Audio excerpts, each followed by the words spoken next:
Welcome to the smartest people in the room. We are glad you are here, and just by showing up, you're already demonstrating your very own smarts. Today, I am pleased to present two people whom I've coveted as guests on this platform for quite some time. Good things come to those who wait, and I promise you will leave today thinking, wow, who knew? And you'll also leave smarter and more inspired than you arrived. Before we get started, please let me take care of some business. First, to the audience, please feel free to introduce yourselves in the chat window. The reason we do these webinars is twofold. First, we want to showcase really smart people and the amazing work they do day to day in the music industry. But the second reason is a bit more nuanced. Many of you know that I am a music industry headhunter. I run the music practice at Turnkey ZRG, and I place music executives in roles throughout the industry. So by definition and function, I help people connect with companies. In this series, my goal is to help you make more connections, and I invite you to take full advantage of that opportunity. Please introduce yourselves in the chat window, share your LinkedIn profile, make some new friends, and say hello to your old friends. And also, please ask questions of our guests. We will try to address as many of those as possible during the session. I want to thank our program sponsors, for without their support, we could not keep this series free. Special thanks to First Horizon Bank, Turnkey ZRG, the Tennessee Entertainment Commission, MedJet, Tennessee Brew Works, Project Music, and Better Than Booze. So let's get down to business. In today's host seat, we welcome Jason Flom. Jason is co-founder and CEO of Lava for Good and Lava Media. Previously, he was chairman and CEO of Atlantic Records, Virgin Records, and Capitol Music Group, and is responsible for launching superstars including Katy Perry, Lorde, Stone Temple Pilots, and Greta Van Fleet, among others. Jason is also a leading philanthropist and criminal justice expert, an author and in-demand speaker. Notably, he is the founding board member of the Innocence Project and serves on the boards of numerous criminal justice reform organizations. He hosts the Wrongful Conviction hit podcast featuring conversations with people who've spent decades in prison for crimes they did not commit, and as the executive producer of the chart-topping Bone Valley podcast, which unearths jaw-dropping new evidence in controversial Florida murder case. Welcome, Jason. It's an honor to have you with us today. Thanks, Tom. It's great to be here, and I'm excited to see all these great people joining us. And you're that's a great introduction. People, you remind me of Mr. Rogers, and I mean that in the best way. You seem like the nicest guy in show business, so I'm looking forward to getting to be better. Well, thank you. That is high praise coming from you. I appreciate that. Hey, and joining Jason as today's featured guest is Stacey Ryan. She is the Chief Operating Officer of School of Rock, the most revolutionary music education program in the world. Stacey and her team are responsible for operational excellence, safety, and brand compliance for the global franchise system. She leads efforts throughout 15 countries to consistently deliver outstanding technical learning and personal development of over 60,000 students in a safe, inclusive, and encouraging environment.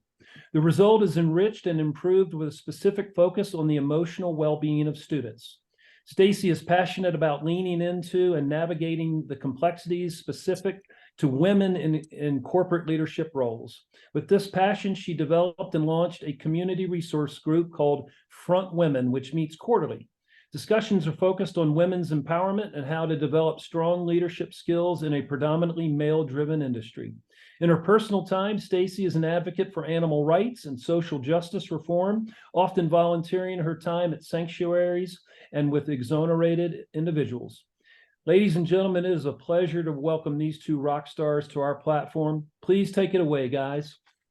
Thanks, Tom. What a lovely introduction. And man, following up your introduction, Jason, I've got a lot more work to do. So I want to just take a minute and thank you for taking the time to join me on this, because when I was asked about who I want in the room with me, it was an easy decision for me. However, I know that you're incredibly busy. So I just wanted to publicly acknowledge my gratitude for you in my life and for taking the time out of your day to do this with me. And I'm excited to just kind of chat and see what comes of our conversation.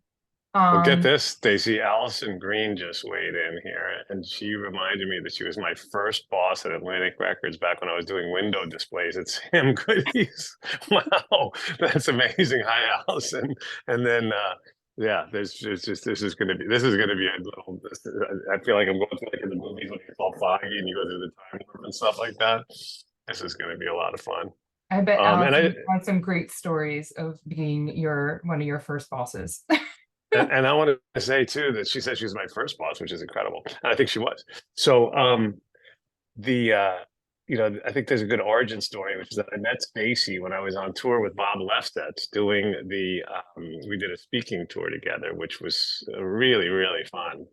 And Stacey was there in Boston, and I can't remember how we connected, but we've been just great friends ever since. And I've come to know her as really an astute executive, making School of Rock, helping make School of Rock what it is, which is this crazy, amazing force of nature and keeping rock alive. And at the same time, she works with exonerees, which I've sort of been able to mentor her, and she exonerates dogs as well. I mean, that sounds trivial, but we love dogs. We share a passion for dogs and for underdogs, I guess you could say, right? So yeah, it's really there's nobody I'd rather do this with. So I'm excited to be here with you, Stacey.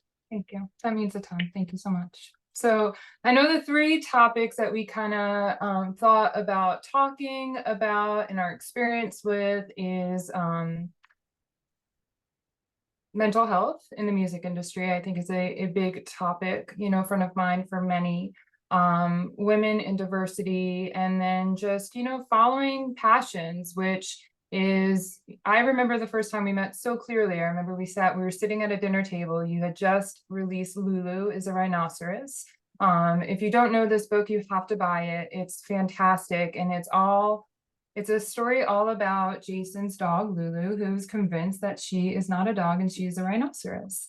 And through the whole story, talking about why she's a rhinoceros and finding all these things and trying to find where she fits, not knowing who she truly is, and finally figuring it out in the end of the book. And it's such a great children's book, but it's such a deeper message within it of it's okay to be whoever you believe you should be. And what everybody else says, those birds that were saying to her, you're not a bird, you're a dog. And she's like, I'm not a dog.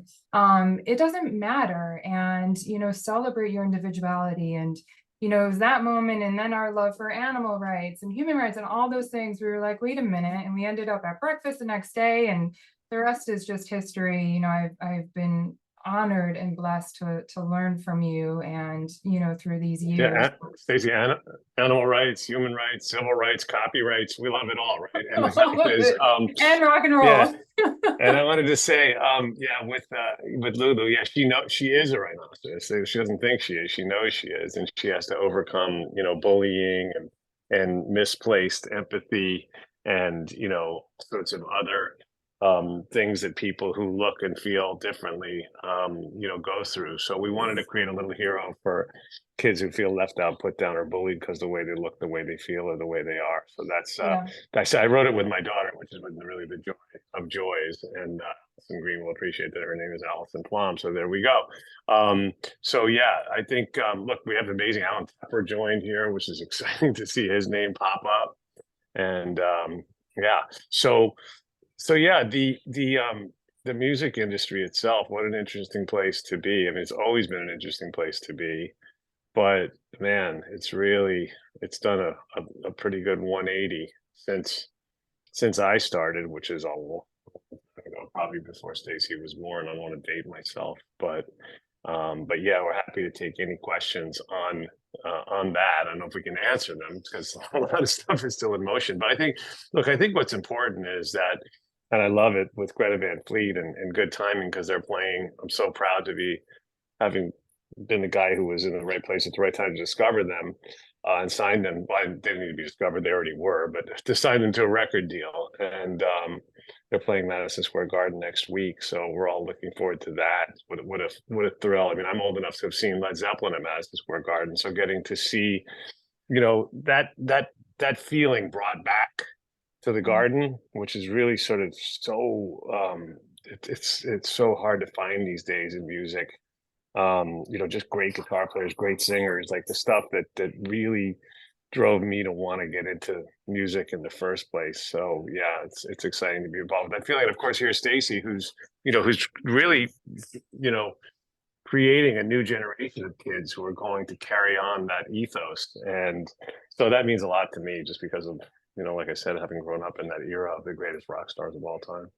Yeah. And I mean, going back to, I think, Lulu touched on me so much because, at School of Rock, we have over 60,000 students worldwide, right? 15 countries. And, the mental health crisis is a real thing. And it only, accelerated during COVID when people were forced to be apart. And, at School of Rock, we are proud partners with the Society for the Prevention of Teen Suicide. We work a lot on just education, developing good habits, talking about it. It's not something that you can't talk about anymore, just making sure that the kids feel comfortable talking about it. But most importantly, being a place where people can find their home. And, we always say at School of Rock, we don't care about the color of your hair or the clothes that you wear, or the music that you listen to, or the pronoun that you relate to. Like, we don't care about any of that. We just care about the music. So come and be whoever you are. And, we're good. Everybody is welcome.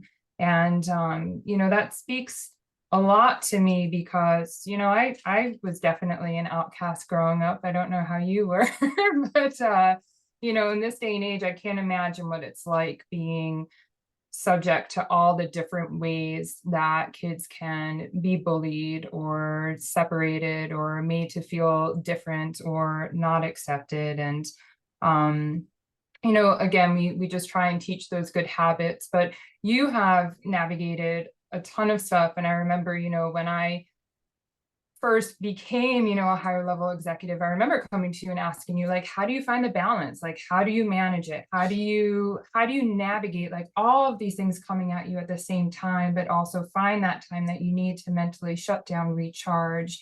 And, I guess I'll ask for the benefit of the group, what are some of your best habits that you found that allows you to prioritize your mental health, because it has to be a priority?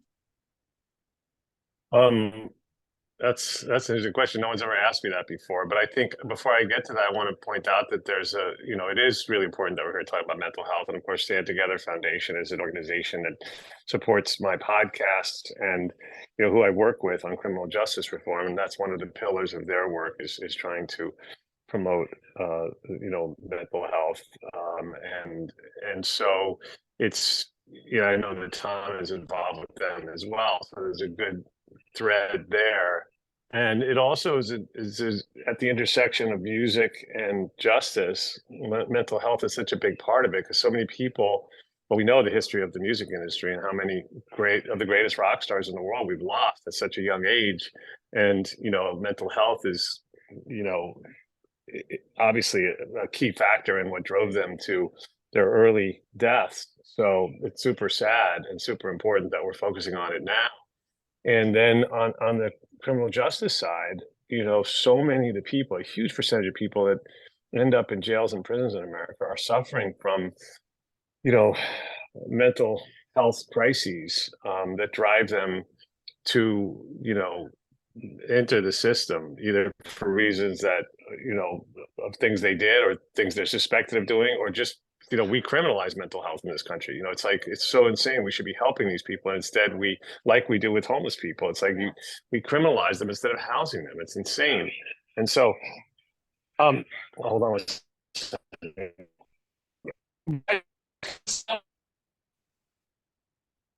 Hold on.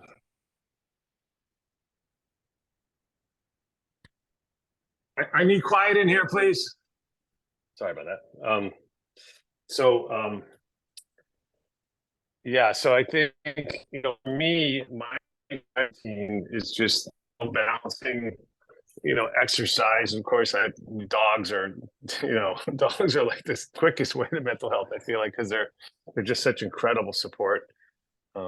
animals, and anyone who has a dog, and probably most of the people that are listening to us now probably do, knows how much that can really, help you keep balance in your life. Just the pure love and joy that we get from our furry friends, our best little furry friends, and my furry little friend is right.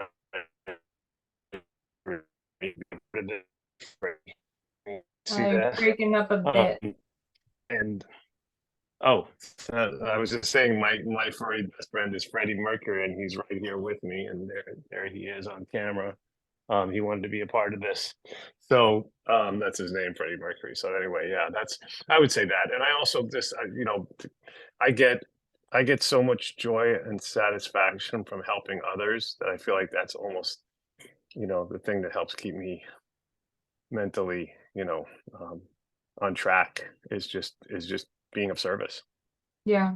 Yeah. That's one of the greatest lessons. I don't know if I first learned it with you, but definitely it grew significantly. And, I had never heard of this, social justice reform and these issues and, innocent people being incarcerated. And then when we met, I listened to the first podcast I listened to was Susan King's story. And then you and I, were together in New York, and I was like, look, I don't have much to give, but I can give time and help and be a friend. And she was saying how she didn't know how to use an iPhone or email. And I remember you called Susan and passed the phone to me, and she's become, such a dear friend of mine. And the more exonerees that I worked with, the more addicting it became, because it just,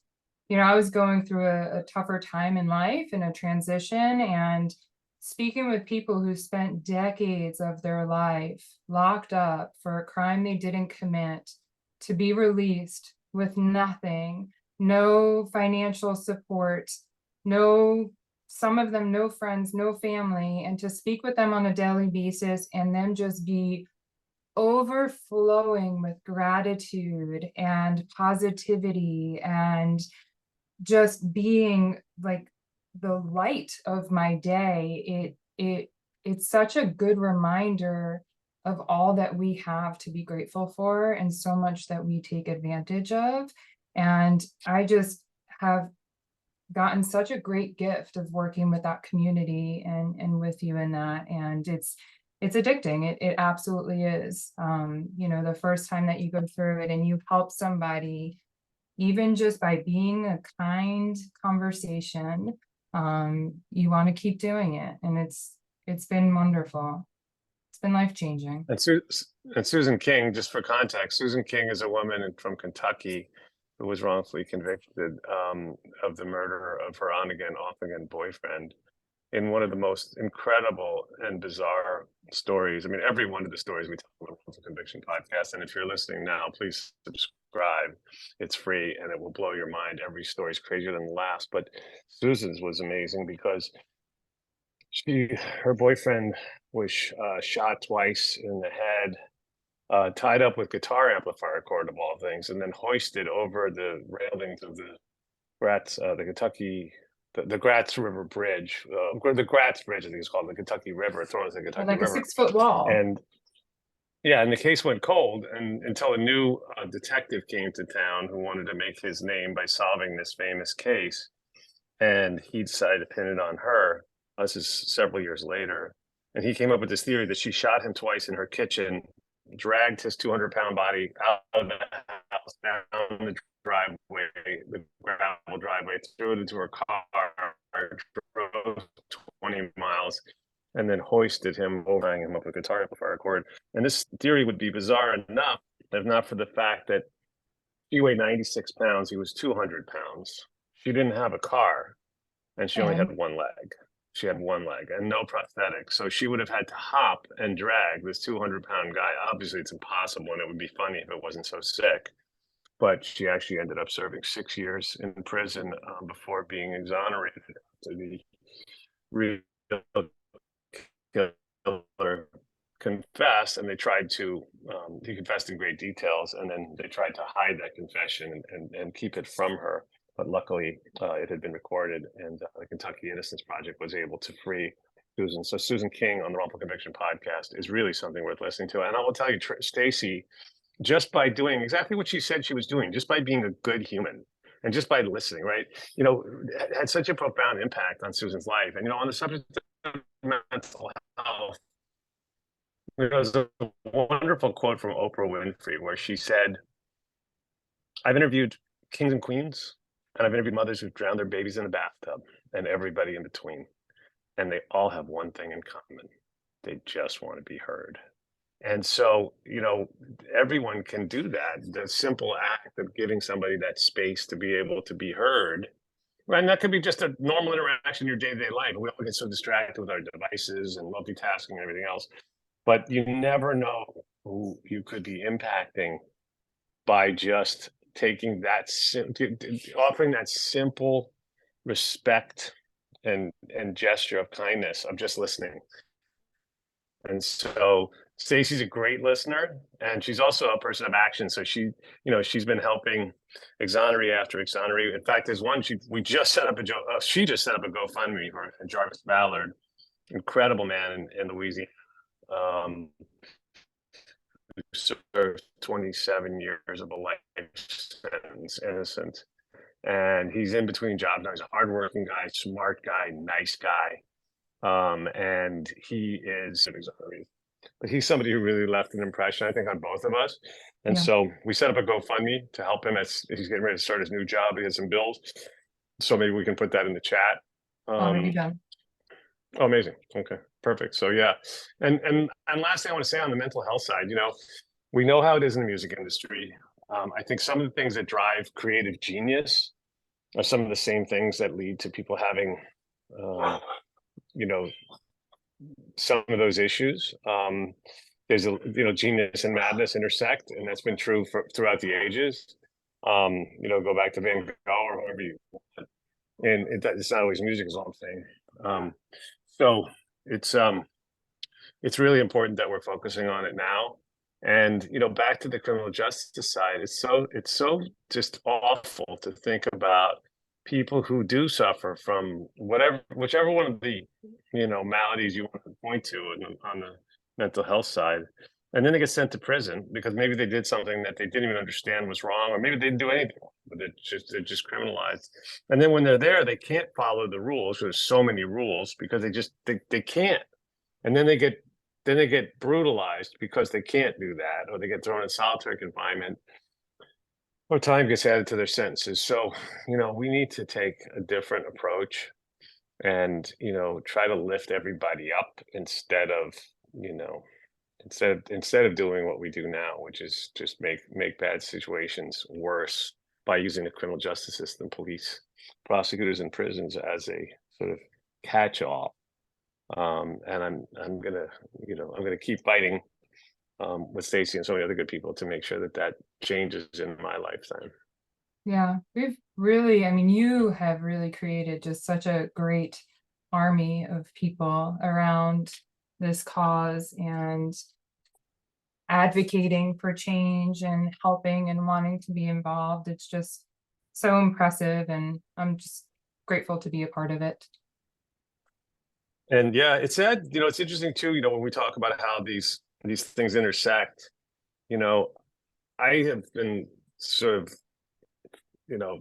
obsessed with the idea that we've lost such a large amount of great musical talent by virtue of the fact that they ended up getting locked up for, whether it was drugs or anything else, before they had a chance to make their great albums that they were going to make, or songs, whatever. And so I think that the drug war in particular has robbed us of music that we all would have wished that we would have had to be part of our lives, not to mention the revenue that could have come from the touring and the taxes that these people would have paid and everything else. So, we have a whole podcast called The War on Drugs, which we did with the Stand Together Foundation, and which really, I think, puts a fine point on just what a disaster and how big of a disaster this whole war on drugs was and is.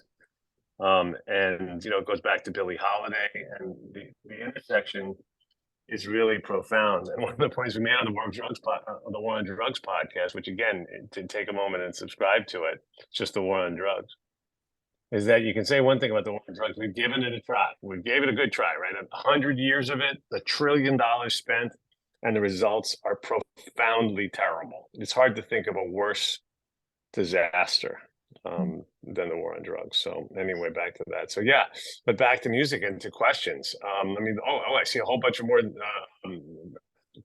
people have weighed in here. Stacey, you want to pick one? Oh, let me see. Is there a question?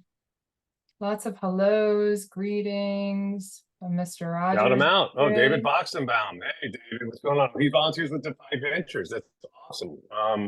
Good to hear. David and I used to play hockey together. He's a much better player than I am, but that's beside the point. Joe Rapola's in the house. That's great. Peter Faso, songwriter and founder of Global Music Project, an international 501c3 nonprofit whose mission is to provide musical instruments to the underprivileged and make a difference with the power of music. Wow, that sounds like a great organization too. Yeah, there's a lot of great info in this chat and great people. Every human needs to be heard from Amina. Exactly. So there's a lot of people talking about music cares and the impact they've had, which is great to see and hear about. Here's Daniel Cartier. Thanks so much for all you do and mentioning the importance of service. I'm rescuing handicapped dogs here in Tennessee and also working with people in early recovery from addiction. Wow, how do we not know each other? It makes all the trials of the music industry worth it. Definitely puts everything in perspective. Bingo. If I was more eloquent, that's what I would have said. You know what I mean? Yeah. And another person who cares about the underdogs in life. And I have all the time in the world with people who care about underdogs. That's my thing. And here's Justin Salmons. Did you see this one, Stace? No, where's that? Justin's part of my School of Rock tribe. Oh, he says the singer of his band works with Wayne Kramer and Jail Guitar Doors. Their program teaches music and songwriting to inmates in adult and youth detention centers. The recidivism rate drops by 65% once they have a healthy creative outlet. Music can change lives and improve mental health in us all. Yeah, and safety as well. It's amazing, Justin. I mean, and that's I'm not a religious person, but bless you. I mean, it's like that's just so great. I mean, to hear and not surprising. I mean, when we provide education or any kind of hope for people, recidivism goes down. And that's the crazy thing. Like we know how to make things better. You give people hope. And desperation causes crime. Hope prevents crime, and little hope and a little bit of listening is all people really need. Oh, here's another one. Paul Zamek. Hi from Nashville. Great to meet Stacey and seeing Jason. Sorry I missed the Jason Left Set show. I remember Jason from the early days of from White Lion to Greta Van Fleet. Besides great rock and roll years and a truly indie spirit, Jason's work for those who cannot speak for themselves, Animals and the Rolling Victors is a true measure of demand. So nice. Thank you, Paul. And great to bring back White Lion. That was good times, man. That was wait, never had a chance to love you. And then When the Children Cry, of course, what a rock ballad. Going back all right, Stacey, you take the next one. Just going back to Justin really quick, I just want to talk about him a little bit because one of the things that I'm most passionate about being a female executive in the music industry, it's like strike. It's hurdle. And, it's definitely something that I have become incredibly passionate about since becoming, a chief operating officer and being able to influence, support, and mentor others who are trying to navigate, that path because it is more challenging. And, C-suite roles are 26% female and less than 5% are women of color.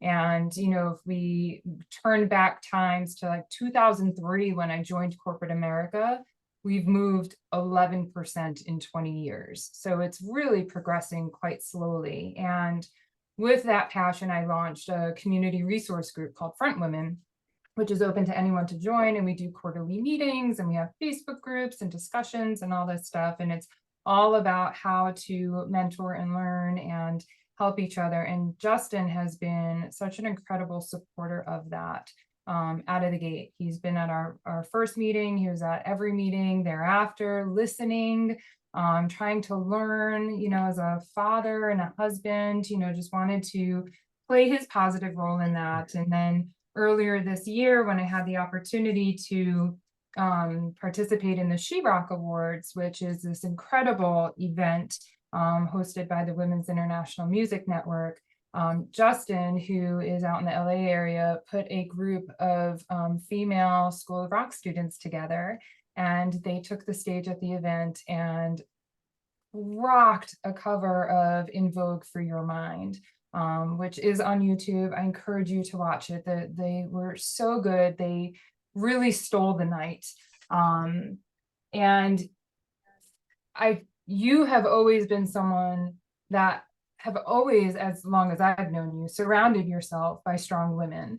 And in the music industry, it's definitely more challenging. I'm sure you've seen a lot of changes in that throughout the years, but I just wanted to talk to you a little bit about that, because it's not as common as you may think for someone in your position to, you have a lot of women that I know you have helped accelerate their careers, who you have celebrated their careers. And one of the things I love about you the most is, oh, you need help in this? I've got someone for that. Let me connect you, and you connect. You love sharing your network, and it's just it's a really refreshing thing to be surrounded with. And I always say, choose the people who you surround yourself with. Be really protective of who you share your energy with, because it does make a difference. And I just wanted to talk to you a little bit about that, and how you feel about it, how you've seen things shift, what your beliefs are on it, and anything else.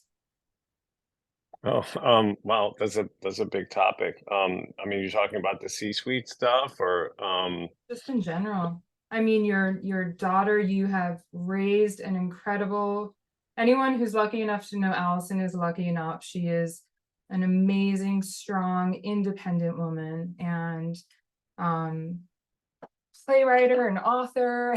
she sees it, she wants it, she attacks it. And I think it's really important to, strong women, like, know them, support them, raise them, be them.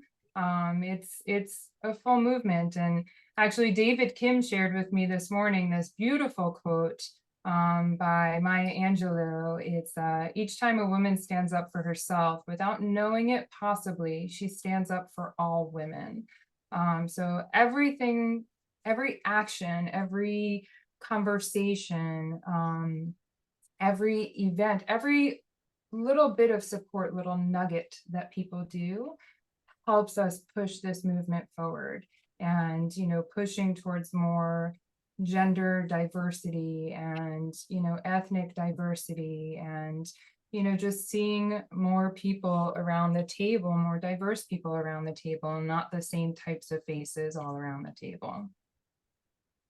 yeah, I mean, that's something we should be moving towards as a society. Of course, it's always a step forward, and it seems like almost a full step back lately. I'm not going to get into politics, but so I won't. But I am glad to see or to hear that from Stacey, and also, yeah, I'm really proud of my daughter. She's been teaching in prisons for a long time. Still teaches now. She teaches in the maximum and medium security women's prison. Sort of healing through the arts, and is the basic idea of the program. And I see that's so many people here are involved. I'm amazed to see how many people here are involved in this type of work. I mean, here's Matt Adams weighing in to say that there's an organization which I've never heard of called Send Musicians to Prison, which, because actually that sounds you could take that a couple of different ways. It all depends on the inflection. But it's an organization that engages A and B level recording artists and songwriters to do full production live shows to perform for the incarcerated in maximum security prisons, in which are later available for thousands of incarcerated to watch as well. I've been in prison for some of these performances with Common and others, and it's amazing to see, just to bring a little bit of hope to a hopeless place.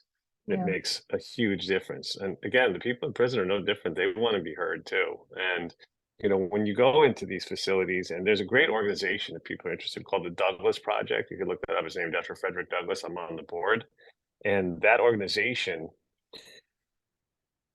their mission is to break down the walls, in a sense, the invisible walls between the incarcerated population and the free population. And so they bring people from, whether it's school groups, corporate groups, church groups, or anybody who wants to go and visit prisons and share some hope and and develop some relationships and improve things for people on both sides. And it's amazing. So yeah, look up the douglasproject.org. It's amazing. Every time I go into one of these facilities, and I go in there to record my podcast, Wrongful Conviction, frequently, I come out, I always come out feeling sad because I can't bring the people out that I visited who I know are innocent with me, but also inspired by the level of humanity that I witnessed among so many of the people that you interact with inside those walls. Tom's got a question, which is, who were your mentors, or who are your mentors, or were your mentors in the music industry? Stacey, you want to go first? Yeah, I mean, one of them is right here with me. So that's been incredible. I think I've spoken about that a lot, and I'm definitely not done tapping into that one. But Jason is not only a mentor, but just an incredible friend for many years now. I've been blessed with so many great mentors. I wouldn't say that they're all in the music industry, and I think the most important thing about finding mentors is having a good variety of them in all different industries at all different levels. And I love having mentors that are ahead of me to learn from their experiences, with me to learn together, and then somebody who is maybe earlier on than me that I can mentor because I learned from that also. But I would say Joe Roberts has been a great mentor for me. He is, for those of you who probably don't know his name, he's actually the co-founder of School of Rock. He is a top dentist in the Philadelphia area, so it's kind of odd, the co-founder of School of Rock is a dentist, but he is, and he's fantastic. But he has really, just helped me just identify, where to be, how to advocate for myself. He's another incredible man who surrounds himself by really strong women and, really loves to elevate and promote. The current CEO here, Rob Price, has been a fantastic mentor for me as well. I continue to learn so much from him, also a great friend. And then I would say, I had an early on mentor who taught me the strength that women can have. I learned a ton from her, and this one is surprising, but when I think about it, her, Camille Hackney, who is currently the Chief Partnership Officer at Atlantic Records. Mhm. Early on, when I joined School of Rock, Joe Roberts went on a silent auction, and they were auctioning a day to spend with, she was a VP of Business Development at the time, or some executive VP. And Joe Roberts purchased this package for me to go. I was running business development my first year at School of Rock. And I went and I spent a day with her in the office, and she really influenced me a lot. Again, just watching her demeanor and how she handled herself. There were some high stress meetings that took place that day. There was an event that had happened, and just watching her as a woman in the boardroom with mostly men in there, and just the conviction and the strength that she handled herself with has always left a lasting impression on me. And I was grateful to have her featured in one of our Front Women newsletters. You can actually read her interview on frontwomen.org. We have all of our newsletters on there. So she's been incredible also. But I am always looking to take on new mentors and find other people that I can learn different things from. But I'm curious to hear your mentors. I'm just amazed that you mentioned the dentist connection, because I was going to say, my first and probably, greatest mentor inspiration was Ahmet Ertegun, who was, one of, if not the greatest, music executive well, certainly of his time and maybe of all time. Mo Austin, who's would be certainly my other choice, told me Ahmet was the greatest of them all. But Mo is such a humble man. I don't think that he would take the credit that he deserves so richly. But Ahmet founded Atlantic Records with money that he borrowed from his dentist. It's like there's a whole. Maybe we should all start hanging out with dentist office and see if we find some great rock stars there. You know, I mean, I don't know. I just spent some time. I'm going to cheat. I just spent some time in the dentist office. I didn't find any great talent while I was there. But so it's interesting that sort of a dentist through line. David Kim just and Ahmet, was the man, of course, who not only founded Atlantic Records but discovered Ray Charles and Aretha Franklin and signed Led Zeppelin and the Rolling Stones, and the list goes on and on and on. It's worth learning about him, and just such a yeah, I mean, such a genius. He even wrote some of those records under a pseudonym in the early days because songwriters wouldn't write for some of the black artists. So he would go, Ahmed, who didn't have any musical training, would go to a karaoke booth that they used to have in Times Square and just sort of hum or sing the melody that he wanted and things like that. And then he put his name backwards. He called himself Netragu, so people wouldn't know that it was him writing the records. Because I think he just didn't want people to assign that credit to him. So that Bobby Darin, all these people he discovered back then, it's insane. David Kim, by the way, just pointed out, which I'm shocked to learn this, but I learn from David every freaking day. Important to remember that a woman was not able to get a credit card on her own until 1974. What? Am I allowed to curse on here, Tom? Because what the fuck? In the long timeline of history, that is the equivalent of yesterday. Yeah, that's true. That's how is that even a thing? Wow. I mean, it seems like that's 1974 is just not that long ago. F-bombs are welcome. Oh, now we can have a different kind of a webinar. This is fantastic. There's a great organization I just want to mention real quick called Noise for Now. I partnered with them with Front Women 2 years ago now already. And we did a great musical event in Austin. We were in Austin, Texas, and they're a nonprofit organization. And what they do is they put on concerts and shows, and through music are fighting for women's reproductive health rights. It's a fantastic organization. They do great stuff. So definitely check out their website as well. They were so much fun to partner with. We had a great evening, and it's really nice when you're able to bring like music in with those good causes. Look at all these dentist comments. Dentists are inspirational indeed from Amina. The dentist's brother was a producer of Woodstock. Amazing, right? And then for Crash Street Kids, for the guitar player, apparently was a shredder, was a dentist. Everybody, Joe Roberts hired me at School of Rock Philly in 2007. Stephanie, wow. Oh, Paul Zamek with the trivia. Don't Play That Song for Me by Benny King, one of his favorite Ahmet Ertegun compositions. Yeah.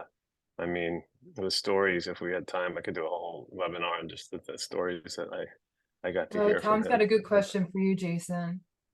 Is there an act that you did not sign that you later regretted? Yeah, but now that's what put me in therapy. You know what I mean? So now you're going to mess with my mental health when I start trying to remember the acts that I try to forget. When, what's funny though, is that and this is going to sound ridiculous, but one of the acts that really haunted me, and I used to wake up in the middle of the night in a cold sweat because I couldn't close the deal with them, and I wanted to sign them very badly, which was Chumbawamba, of all things. And the reason I couldn't sign them, nobody wanted them. They were shopped to everyone. It was that song Tub Thumping. And only Republic Records, who I'm now partnering with, which is such the number one label in the music industry. And I had a friendly rivalry with Monty and Avery, and I probably got tired of trying to compete with them, so I joined them. But they, this band didn't.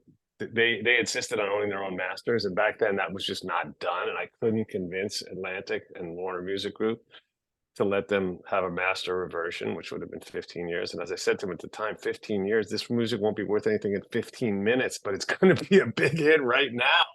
It's not a catalog record, but I couldn't get them to do it. And then, of course, it came out and just exploded. And there was a moment when the top 3 records in the country, 1, 2, and 3 were Matchbox 20, Sugar Ray, and Chumbawamba. I don't remember in what order. And I was like, damn, I had the chance to have the trifecta because those other 2 acts were on my label, Lava Records. Not that it really matters. It would have made a nice little frame that I could have put up somewhere in the house. But yeah, that one, I would wake up with that ridiculous song. I'd get knocked down and I get up again in my head in the middle of the night because it was just so upsetting to me, which is odd because there's not a lot of lasting value, like I said, to that. But there, of course, anyone who says they didn't pass on great acts is lying or in denial. You know, they say denial is not a river in Egypt. And you know, and actually how we should look at it when we miss one. And you know, I wanted to sign Alanis, my bosses wouldn't let me. There's a million stories, and that was a tough one. Although she didn't have those songs, the best song she had before, but when that deal was being shot was called Superstar Wonderful Weirdos. But she didn't wrote those other songs with, I guess, Glenn Ballard later.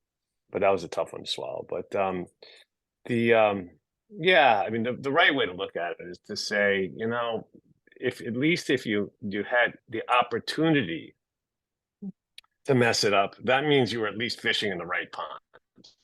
And so, you know, that's the right way to sort of look at it, but it's hard to do that when you're in the throes of it. And yeah, I mean, I missed out on a lot. So Jerry Lembo says, how much the legal backgrounds of your parents influence your advocacy for injustices in society? Thank you for asking that question. For me, my dad, whenever I do speeches, which I do a lot, I always refer to my dad as my hero and my mentor. He was my true mentor. And, you know, he was a classic story, you know, grew up borderline homeless. You know, they would move once a month, every month, his family, because they were immigrants from Russia who spoke no English. They spoke Yiddish. And in those days in Brooklyn, you could live for a month for free just by moving into an apartment. And so they would move every month for a period of time, and went to City College at night and slept on the subway in between work and school, and went on to become one of the greatest lawyers of the 20th century. And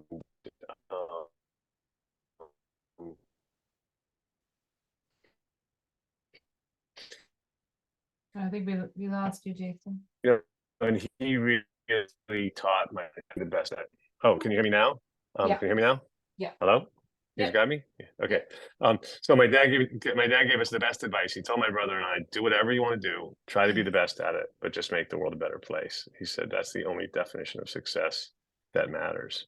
And so I was like, well, okay, I'm going to try to do that. And so, you know, I live in his very large footsteps. He would have been 100 this year. I miss him, and I try to honor his legacy by doing what I do. Interestingly enough, my life partner now, my girlfriend and really life partner, let's call it what it is the daughter of probably maybe my greatest hero other than my own dad, which is she is the daughter of Muhammad Ali.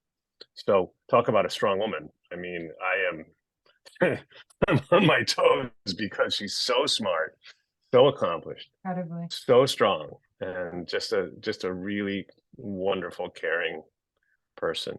Roni Hooks just mentioned Willa Ford.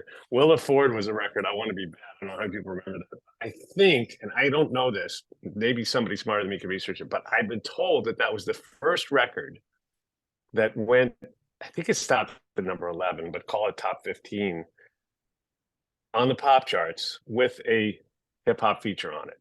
And Jack Ponte had come to me and said, why don't we put he was working with Royce da 5'9", one of the greatest and most underrated rappers of all time. And Royce did the feature on that. So that may have been the first. It was certainly one of the first. So yeah, that's a good memory. Willa Ford, I Want to Be Bad. I thought she was going to be a big star. That was a big song though. So yeah, you've shared that saying that your dad said to you with me before, and I love it. I think of it often, and I think well, I know he's definitely very proud. Yeah, I'll say this, you know, to pick up on that theme, you know, again, and I say this when I give my talks, I've been really, really lucky in the music industry, and I've had a lot of number one records, but none of them compares. The best one of those doesn't compare, not even the same ballpark as walking one person out of prison who you played some role in helping to free from a situation that was, basically hopeless. And that is, and that's a legacy. At the end of the day, it's great to sign these acts, and it feels very important at the time, but it's not that important. At the end of the day, if I hadn't have discovered Lord, somebody would have. I mean, that's not true of all the acts, because there's some that I think I found who might never have been, because they were Like pretty, but yeah. So anyway, but that's the legacy I'm most proud of. Yeah. Awesome. And again, if you haven't already, I know we're running out of time, but here's the podcast. I put it on my shirt just so you guys could make it super easy for anyone who wants to learn more about this work. And there's so many people here that are doing so many great things, such great work on behalf of others. And many, I'm interested to see so many people that are involved with working with the incarcerated population. Even Daniel Cartier just said, quality legal representation should never be a luxury item. It should be available to everyone. My dear friend Bernie Baran was incarcerated for over 25 years for a crime he didn't commit. His lack of financial resources played a huge part in being convicted. Visiting the jail and seeing what he went through was heartbreaking. Yeah, well, Daniel, thank you, and you said it beautifully. And like I said, when you listen or even follow me on Instagram, which is it's Jason Flom, you'll see opportunities to get involved and help. So if that's something that interests you, check out the podcast. I mean, that's job number one. And check out War on Drugs, because I think you'll find it super interesting. I learned so much, and I've been working on decriminalizing drugs for 30 years, and I learned a lot listening to it. So I think there's a lot of great information there. Yeah, I'm going to share the link to Jarvis's GoFundMe again right now, just in case anybody missed it. Even price of a cup of coffee for the morning would, help him, because if everyone gave $1, he'll be able to make ends meet. And he really is just I was talking to him late last night, and just a wonderful human. And I'm hoping that we're able to help him. Yeah, I think I found a great job opportunity for him yesterday. He's going for the interview today, by the way. So I think that's going to be really awesome, much better than what he was looking at. So that's from another person who was wrongfully convicted, who's down there. So yeah, just connecting those dots is so great. Oh, here's Ray D'Souza weighing in late with his passion project is Chicago West Community Music Center. Love Chicago, one of my favorite cities. And we have Glenn Simmons's case coming up soon also, which we'll be sharing out if people want to get involved and help. Yeah, and just to give you an idea of the level of insanity, Glenn Simmons, the man who I was involved in his case and helped to free him almost a month ago now. Glenn Simmons was arrested in 1975. He served 48 years and 5 months in prison for a crime that would happen in Edmond, Oklahoma, at a time when he was provably in New Orleans, Louisiana. He had a dozen alibi witnesses. He wasn't even in the same fucking state. And yet, there was such a cover-up and so much corruption and official misconduct. And that's putting it politely. And they needed to frame him. They needed to frame somebody. So they did.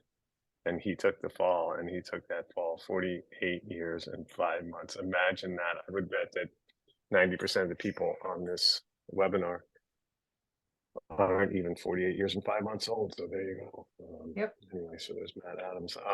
Do we, I know we're running out of time. Tom, is there any, should we ask like when I used to go to AA, they would ask about, at the end of a meeting, they would say, does anybody have any burning desire to talk? So they wouldn't leave somebody in the lurch that would then go out and drink because they didn't get called on raising their hand. Is there anybody that has a burning question or anything else they want to share? And then I'll turn it back over to you, Tom, to see if there's anything else I don't even know how this is supposed to work. Maybe we're just supposed to take it out. How do we take this off into the sunset? Oh, I do have a question. I did put it in the chat, and I want Stacey to talk about what we can do to support the School of Rock. Stacey, what does the organization need from this audience? How can we get involved? It's a great question, Tom. And we need more people.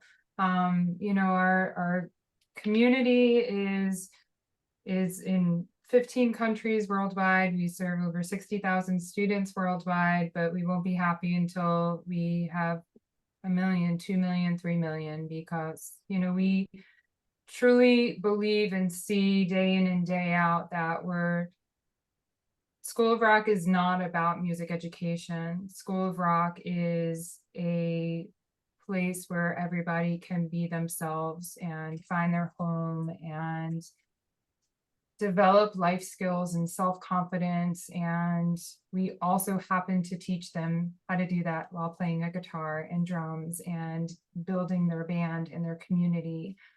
So, you know, we're always looking for people to open new schools so we can continue to grow our community, participate in creating great events. Jason has been, and his whole team at Lava really has been great partners in creating, you know, incredible opportunities and experiences for our students with emerging artists and, you know, artists who are like Greta Van Fleet already out there and doing stuff, and being able to bridge those two worlds for our students. They, you know, it's kind of like if your parent tells you eat your vegetables, or like, but when, you know, Frank Zumo, who's an incredible partner of ours, drummer of Sum 41, says, hey, you got to eat your vegetables and exercise, they're like, Frank says we have to do it. So, you know, finding those opportunities to enhance the education, enhance the experience, and grow our community. So I'm happy to talk to anybody. If anyone feels that there's opportunities that you may have that would work well for our system, you can visit schoolofrock.com for information. And yeah, you can reach out to me. I'm on Instagram also at Stacey Ryan, and sryan@schoolofrock.com. So always looking for just ways to continue to grow what we're doing. We're 25 years in this, and we're going strong, but we're not done yet, not even close. Is there a single or singular success story that you have? Is there a group that has come out of School of Rock that? Yeah, so one of the things that we're actually not so great at is our alumni relations. We typically learn of it through other ways, but a very hot band right now that started at School of Rock, Hippocampus. They are our School of Rockers. And there's Dollskin with School of Rockers, Dr. Dog School of Rockers. So there's a bunch out there. And then we have so many of our alumni who are just on tour with some of the greats, you know, working in their bands. So success story, honestly, Tom, would for us be more along the lines of the lives that we've saved. The suicides that School of Rock has been able to prevent, which sadly has not been 100%. And that's why I say it is an issue. You know, one life lost is one too many. So we continue to push that, and, you know, being able for students who have never felt like they've been able to make friends to finally find a place where they feel included and comfortable and make friends. That's the most important work that we do. That's the thing that lasts a lifetime. Well, that sounds like the perfect sign off right there. So let me just say this to both of you. You've made incredible impacts on so many people, not only just in a webinar like this, but the day-to-day work that you're doing. Jason, I can't thank you enough for the music that you've provided us over the years, and then all the other work that you're doing in criminal justice reform and social justice reform. God bless you and keep doing it. And Stacey, keep doing what you're doing to both improve lives and make the music industry better, both for women and for, you know, everyone that you touch. I can't wait to share this episode with my own daughter. You've inspired me, and I know you've inspired the rest of the audience. And so with that, I'm going to say have a great day and continue to be nice to each other. Thank you. Bye, everyone. Thanks, Later. Mr. Rogers. Talk to you later.